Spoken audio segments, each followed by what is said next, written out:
Hello, everyone. Today we have the pleasure of speaking with Sean Scott, Managing Principal Consultant at Viscosity and esteemed Oracle AC Director. Hi, Sean. Great to have you here today. Great to be here with you. As you know, you are staying now in New Zealand, having attended before Korea and Japan on your APAC Community Tour. I'm curious to know more about the APAC Community Tour. What is it about, and what does it mean for you personally and for Viscosity's presence?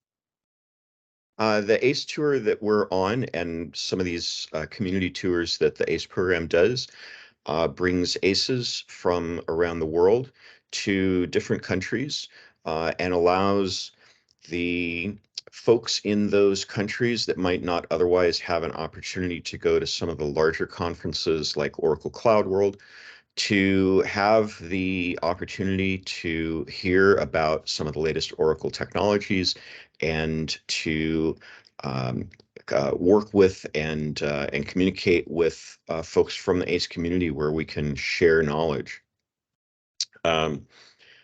I think for Viscosity, it really demonstrates our commitment to the community and our commitment to sharing information and sharing knowledge with folks out working with Oracle technologies, whether it's the database, Apex, the cloud, doing things like cloud migrations, upgrades, things of that nature. You are presenting 7 comprehensive sessions, right? In total, in all of these 3 countries, what technologies and tools transforming businesses have you brought to these events, and what are their key advantages? So the 2 main topics that I have on this tour, the first was talking about Terraform and how Terraform can help database administrators automate portions of their job. And to me, that's a really important topic because having that automation in place makes the job of the DBA much easier, and it allows database administrators and developers to kind of smooth over some of the rift that seems to occur between those 2 job roles. It's not just something that is North American. It is a worldwide phenomenon that database administrators, our responsibility is managing the database, keeping it secure. It means we say no a lot, but developers have a job to do as well. And if we want to really accelerate business and allow innovation to thrive, then as DBAs, we need to be able to provide the services and the tools that that developers need. And so Terraform is a big step in that direction. There are a lot of other things that it allows us to do as well, standardize environments and maintain things very, very carefully.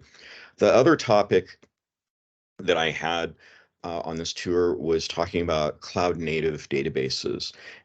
When we start talking about cloud native and moving business into the cloud, this is the point that we're really talking about DBA 2.0 because the underlying technology, how we install and manage and interact with the database changes very significantly.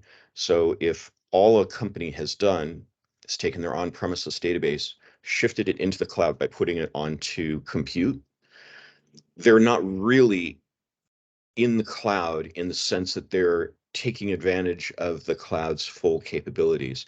It's only when we start looking at containerization technology and moving the database onto that cloud platform that we truly have a cloud native database. And unless the database and the applications and all of the database clients are running in that truly cloud native platform, then a company's still going to be anchored to that old way of doing things. And so it's very important for DBAs to understand that this is coming and that we can't treat it like the old way of managing and approaching databases. And so that's something that's very near and dear to my heart because I love working with containers and those cloud native technologies. And so sort of spreading the gospel, I suppose. That sounds great. And how do you foresee the future of cloud native databases, and what challenges, potential challenges, may organization address? So I think the big challenge that cloud native presents for businesses is adoption. So as I said before, if you have most of your business running in Kubernetes and containers, OpenShift, whatever it may be, and your database is still using this old technology, um, you're not going to be able to move with agility and fluidity in the cloud because you're still anchored to this legacy technology. Even though it's in the cloud, you're still stuck on something old. So the challenge is going to be getting database administrators, and we're a cautious group, understandably, and with good reason. But until we accept that this is the future and that this is where we need to go, that cloud nativity is going to be an area of competitive advantage for businesses.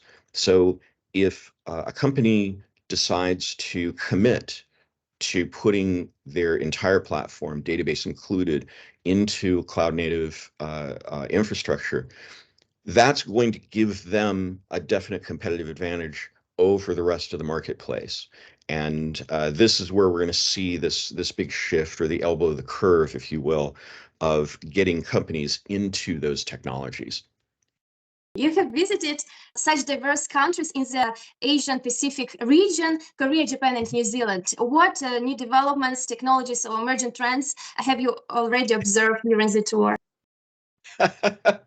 um, I think, sitting through some of the other sessions with some of the speakers, there's a lot of interest in database 23C, and I'm a beta tester for 23C. I've seen for months all of the different new features and capabilities that have been added, and yet I'll sit in one of these sessions and, oh, I didn't realize that it did that, and I didn't realize that that's how that feature worked. So it's been a real eye-opener, just seeing that material.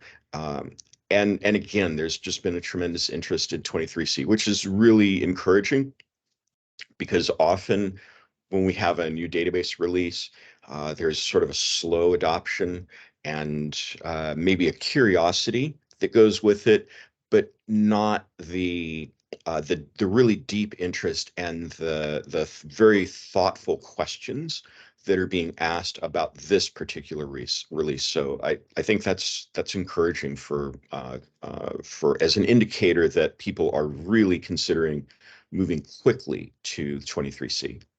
What is your most memorable, maybe funny moments during this tour?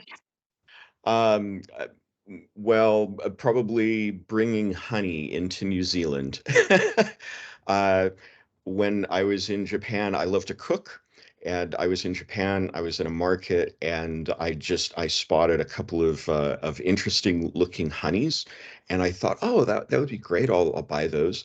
And so just two small jars. Uh, Coming into New Zealand, there's a customs declaration, and I marked down, yes, I have animal food products, including honey, and I marked that box. My bag came off the baggage carousel. I picked it up, and immediately there was a customs agent. Is this your bag, sir? May I see your passport? Come with me. And because I declared the honey, which of course is the right thing to do, my my bags were all opened on the customs table, and everything was taken out, and they pulled the honey, and it was about a 45-minute delay. But everyone was very kind. I didn't realize that honey is such a critical product for New Zealand, and they're very, very protective. Because it's an isolated environment, it would be very easy for invasive species to come in and devastate potentially a very important crop for them. And so, it's understandable. They're, like I said, they're very kind about it. But once I got here and I said, oh, yeah, I brought honey into New Zealand, everyone here is like, oh, what were you thinking? So that's maybe the funniest thing that's happened. Thank you so much for sharing with us about your experience at the APAC Community Tour. Wishing you a fantastic last final day in New Zealand and safe travels. Thank you so much, Helena. Appreciate it. Sean Scott, Managing Principal Consultant at Viscosity and Oracle AC Director, has shared his experiences and insights from the APAC Community Tour 2023, all the way from New Zealand. Viscosity is a leading consulting and managed services firm, continues to pave the way in Oracle expertise, specializing in areas as Oracle RAC, Exadata APAC, and Oracle VMware. We appreciate your engagement and interest. Until next time.